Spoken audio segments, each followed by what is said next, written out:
ایک بڑا کامن سا کویشچن ہے آج ہوں کل، جب ہم پیشنٹ کو، ہوں ایک تو ہوتا ہے نا پیشنٹ کو ڈیل کرنا، ہوں پیشنٹ کو ڈیل کرنا آسان ہے لیکن فیملی کو ڈیل کرنا مشکل ہے.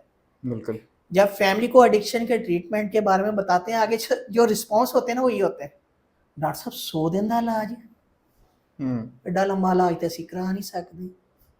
ਅਸੀਂ ਤੇ بالکل. ਆਪਣੇ ਪਿਆਰਿਆਂ ਨੂੰ ਕਦੀ 10 ਦਿਨ ਵਾਸਤੇ ਕਿਤੇ ਰਿਸ਼ਤੇਦਾਰਾਂ ਦੇ ਘਰ ਨਹੀਂ ਭੇਜਿਆ. ਅਸੀਂ ਤੇ ਇਹਦੇ ਬਗੈਰ ਰਹਿ ਨਹੀਂ ਸਕਦੇ. ਕੋਈ ਵਿਚਲਾ ਰਸਤਾ ਕੱਢੋ 10-15 ਦਿਨਾਂ ਦਾ, 20 ਦਿਨ ਦਾ, ਹੂੰ ਜਿਹੜਾ ਅਸੀਂ ਇਹਦਾ ਇਲਾਜ ਕਰਾ ਕੇ ਤੇ ਘਰ ਰੱਖ ਸਕੀਏ, ਨਸ਼ਾ ਛੱਡ ਦੇਵੇ. ਹੂੰ ਇੰਨੀ ਦੇਰ ਦੇ ਵਿੱਚ ਤੇ ਇਹਦੇ ਬੱਚੇ ਬਿਮਾਰ ਹੋ ਜਾਣਗੇ, ਬੇਗਮ ਛੱਡ ਕੇ ਚਲੇ ਜਾਏਗੀ, ਹੂੰ ਘਰ 'ਚ ਹੋਰ ਕੋਈ 100 ਮਸਲੇ ਬਣ ਸਕਦੇ ਆ.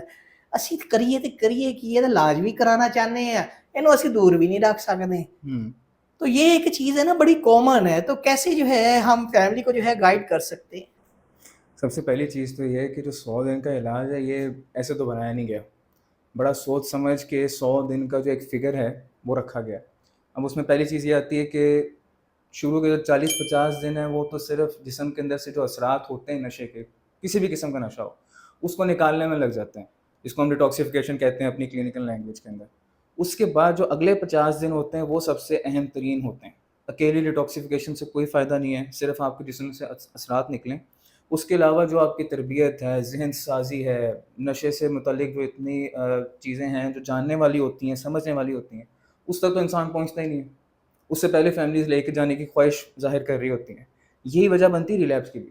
تو 100 دن اس لیے ضروری ہیں کہ 40-50 دن ڈیٹاکسیفیکیشن ہو جائے، اثرات سارے نکل جائیں. اس کے بعد انسان کی ذہن سازی شروع ہو، جس میں ہم تھیراپی اپلائی کرتے ہیں، ہماری انٹرونشنس ہیں اپنی وہ ہم اپلائی کرتے ہیں. اس کے علاوہ ہمارے پاس گروپ سیشنز ہوتے ہیں، ہم وہ اس میں پیشنٹس کو بٹھاتے ہیں، سوشلی ان کو ٹرین کرتے ہیں. یہ ساری چیزیں ہوتی ہیں جن کی ٹریننگ ہونا ضروری ہے تاکہ اس کو پتہ ہو کہ اچھا میرے جسم سے اثرات نکل گئے، اب میں مکمل اپنی ہوش و حواس میں ہوں. اب اس سے آگے میں نے جا کے اپنے آپ کو بچانا کیسے ہے، کون کون سی ایسی چیزیں تھیں جن کی وجہ سے میں راغب ہوتا تھا اس طرف، بار بار نشے کی طرف جاتا تھا. ان چیزوں سے بچانا، اصل تو تربیت ہی اسی میں، اصل علاج اس کا. اس علاج کو کروائے بغیر کسی بھی انسان کے لیے، جتنا مرضی خواہ تگڑا انسان ہو، پڑھا لکھا ہو، کسی بھی انسان کے لیے نشے کو چھوڑنا وہ ناممکن ہے. تو 100 دن اس لیے ایک طرح سے اس کی مکمل تربیت ہے، اس کے ذہن کو ڈھالنا ہے، اس کے ذہن کو اگلی زندگی کے لیے تیار کرنا ہے. نشہ ایک پوری بیماری ہے، جس بیماری کے خلاف اس کو لڑنے کے لیے ہم نے تیار کرنا ہے. تو 100 دن اس لیے ضروری ہیں تاکہ ہم اس کی سکون سے تربیت کر سکیں. جلدی جلدی میں آپ بات سمجھائیں گے، وہ 4 دن اس کے ذہن میں بات رہے گی، اس کے بعد پھر ختم. لیکن جب بار بار اس بات کے اوپر آپ ورکنگ کرتے ہیں، اس کو سمجھاتے ہیں، بار بار سیشنز ہوتے ہیں، ڈرلنگز ہوتی ہیں، تب جا کے انسان کا ذہن ڈھلتا ہے. ایک عادت تو ختم ہونے میں سر 40 دن لگ جاتے ہیں. مان ٹھیک ہے، لیا. تو اس وجہ سے اب ہم کیسے کہہ سکتے ہیں کہ 100 دن نہ رکھیں.